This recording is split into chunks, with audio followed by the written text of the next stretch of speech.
اتفضلي يا حماتي، العيش والجبنه اهم. عيش وجبنه ايه يا وليد يا ابني؟ ده مروه بتقول ان هي عامله فراخ ولحمه النهارده. فراخ ايه وانت عايز تاكلي كل يوم لحمه وفراخ؟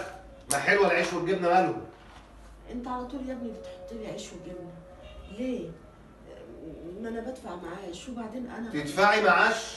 وانت فكرة معاشك ده عايش حد اصلا؟ انت عايشه هنا اكله شاربه نايمه وايجار، انت لو عايشه بره وبتاخدي شقه ايجار هتدفعي لها قد كده. انت بتدفعي ايجار ولا بتدفعي ميه ولا بتدفعي نور؟ ايه يا ابني الكلام ده؟ ده انا زي امك، وبعدين انا ست كبيره، يعني الاكل ده ليا غلط. مين اللي قال لك غلط؟ ما هي نعمه اهو، عيش وجبنه، عايز ايه اكتر من كده انت؟ تعيش متلج. افكهولك حاضر، عينيا هيفك لوحده دلوقتي، سيبيه كده شويه كده هيفك. عايزه تعيشي ايه انت؟ اجيب لك منين؟ إيه؟ يا ابني معاشي يكفي، ده كان مكفيني وزياده. لا ما يكفيش. وايه كمان؟ هو ايه اللي وكمان يا مروه؟ مالك فيه ايه؟ انت اللي فيه ايه؟ ايه اللي فيه؟ بقول لها خدي عيش وجبنه مش عايز تاكل. ما تاكل انت العيش والجبنه وتسيب لها هي الفراخ واللحمه اللي بنصرفهم من معاشها. ليه ان شاء الله بتدفع ايه عشان تاكل فراخ وعند عيال؟ ليه ان شاء الله يعني؟ بتدفع كل اللي حياتها في البيت، عايز تدفع ايه تاني؟ تنزل تشتغل وتصرف عليك؟ لا ما قلتش تصرف عليا، تصرف على نفسها، تصرف على علاجها. ما هي بتصرف على نفسها وعلى علاجها، ما بتاخدش منك حاجه، فيا ريت تحترم نفسك وتتكلم مع امي بادب. انا بتكلم بادب على فكره. بقول لك يا وليد، امي عايشه هنا يا حبيبي بخيرها بفلوسها يا بابا، محدش بيديها جنيه من جيبه. لا يا حبيبتي بصرف عليها، معاشها ما بيقضيش. لا والله انا اللي ماسكه الفلوس على فكره، وانا عارفه ايه اللي بيقضي وايه اللي ما بيقضيش. امي بتكفي البيت وزياده من معاها كمان.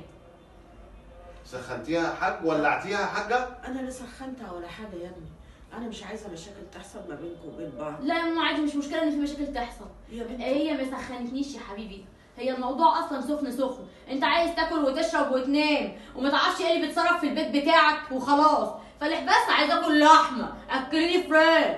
طب ما اكل لحمه وفراخ بفلوسي. لا انا مش حر. بفلوسك يا حبيبي، انما هي عايشه على قفايا. قفاك؟ عايشه على قفايا. بقولك يا وليد، معاشها ده ما يقضيش حد اصلا. مالكش دعوه، هي عايشه على قد معاشها، ما بتاخدش من جيبك حاجه.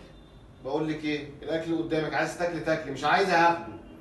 تاكلي ولا اشيل؟ انت هتاخده فعلا بس عشان هتاكله انت، لان انا الاكل النهارده لا مش معمول هاكل، مني. خساره فيكي اصلا. ما الأكل. تاكلش. انا غلطان. ما تاكلش يا بنتي. بقول لك ايه يا ماما، بقول لك ايه، سيبك منه، ده دماغه مسوحاه. احنا كبرنا كده عندنا النهارده بقى فراخ وملوخيه ورز بشعريه وايه عسل. يا بنتي جوزك مش قابلني، انا اقعد معاك وجوزك مش قابلني. يعني المهم احنا ده في الشارع؟ احنا في الايام يعني ارميكي في الشارع؟ هو انا ليا غيرك؟ وديني دار مسنين. ده مسنين ايه؟ ده انا ارميه هو في الشارع، هو ايه لازمته اصلا في حياتي جوزي ده؟ معلش ده جوزك برضه يا حبيبه قلبي، وانا مش عايزه اخرب عليكي. بس يا ماما، ولا مسنين ولا اي حاجه، انا هتكلم معاه وربنا يهديه، تلاقي بس امه لعبه في دماغه ولا حاجه. هو يرضى ان مرات اخوه تعمل في امه كده؟ يا ماما مش حد يقدر عليها، دي قادره ومفتريه. ولا انت تعملي مع امه كده؟ ستي احنا لا بنعمل ولا بنعملش، اوعي تزعلي نفسك. كبري دماغك، سيبك منه هو شويه وحاجه عشان خاطري بقى. طب الرساله دي للزوج، لما حماتك تعبانه الست والدنيا جت عليها بس بتاخد معاش كويس وجت قعدت عندك عشان بنتها، ما يشيلها الا بنتها، بتخدمها كده وبتديها المعاش بتاعها، يعني مش عايشه عالة.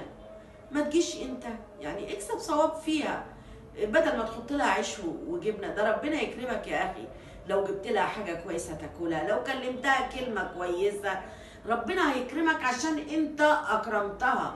ودعوه الحمى من السما هتدعي لك برضو دعوه كويسه. انت ترضى ان مراتك اللي هي بنتها تعامل امك كده؟